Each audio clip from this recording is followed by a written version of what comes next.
Сәлеметсіңдер ме балалар, сабаққа қош келдіңдер.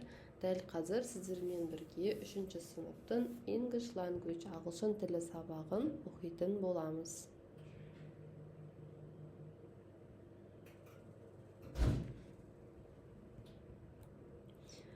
Жетінші беттегі тапсырмаларды орындап өтейік.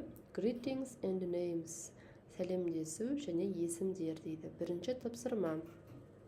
Listen, point and repeat. Тыңда, көрсет және қайтала деп тапсырма берілген. Hello, I'm Elsa. Сәлем, менің есімім Эльза. Hello, I'm Cody. What's your name?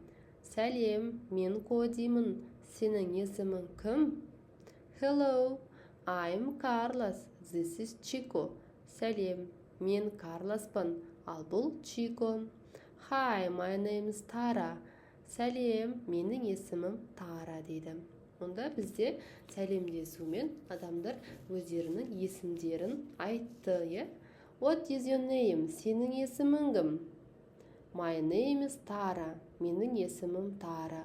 Осы сұраққа, сенің есімің кім деген сұраққа дәл осылай жауап береді екенбіз. My name is Tara, my name is Dana, my name is Асел деген секілді. Келесі тапсырмаға көшейік. Talk with your friends. Өзіңнің досыңмен сөйлес дейді.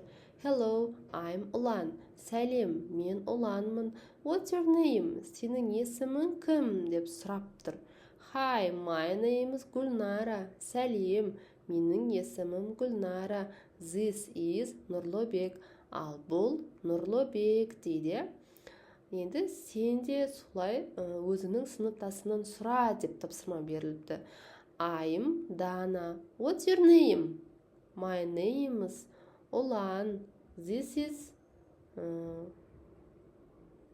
Алмат деп алайық. Бұл менің есімім Асел, бұл болса Алмат деп. Келесі 3-ші тапсырма. Write your first name and your last name. Decorate the first letters дейді. Сен бірінші дейді бір параққа дейді өзінің есіміңнің жаз дейді. Келесіне содан кейін барып фамилияңды жаз дейді. Сөйтіп оны әдемілеп безендір депті. Осымен мына бет 7-ші тапсырма аяқталды. Келесі бетке өтейік. Екінші сабақ. Listen, point and repeat. Тыңда, көрсет және қайтала дейді. Мұнда бізде түстерді берген екен балалар. Көк түс бізде blue, қызыл түс red, сары түс yellow, black қара, green жасыл, purple күлгін, orange қызғылт сары, white бізде ақ түс. Blue, red, yellow, black, green, purple, orange and white. Келесі тапсырмаға көшейік. Talk with your friend дейді. What's your favorite color? Сенің сүйікті түсің қандай деген сұрақ. Blue, көк түс дейді. Яғни бұл сабақта сендер түстерді үйрендіңдер. Ендігі сабақ мына сабаққа өтейік. M is R деген грамматикалық тапсырма бұл екен бұл. I am Rollo. You are my friend. He is Cody. She is Elsa. It is blue. Мұнда бізде I am деген, he is деген және it isn't деп 3 формасын беріпті. Енді жақсылап тыңдандар балалар. I болған жағдайда біз am қолданамыз және оны бізді қысқартылып I'm деп айтады екенбіз. He, ол деген сөз is болып жазылады, қосылады екен да, ол қысқартылған түрде his болады екен. Ал егерде she is болса, she's болып қысқартылады да, it is болса, it's болып қысқартылады екен. Егерде ол болымсыз зат болатын болса, яғни ол болымсыз сөйлем болатын болса, біз оған not қосып жазады екенбіз. Және де оны қысқартылған түрде it isn't деп алады екен біз. алдағы сабақтарда тағы да өтетін боласыңдар. Ал егер де біз сұраулы сөйлем жасайтын болсақ, is көмекші етістігіміз iттің алдына шығып кетті. Is it green? Бұл жасыл ма? Yes, it is. Я жасыл. No, it isn't. Жоқ, ол жасыл емес деген білдіреді екен.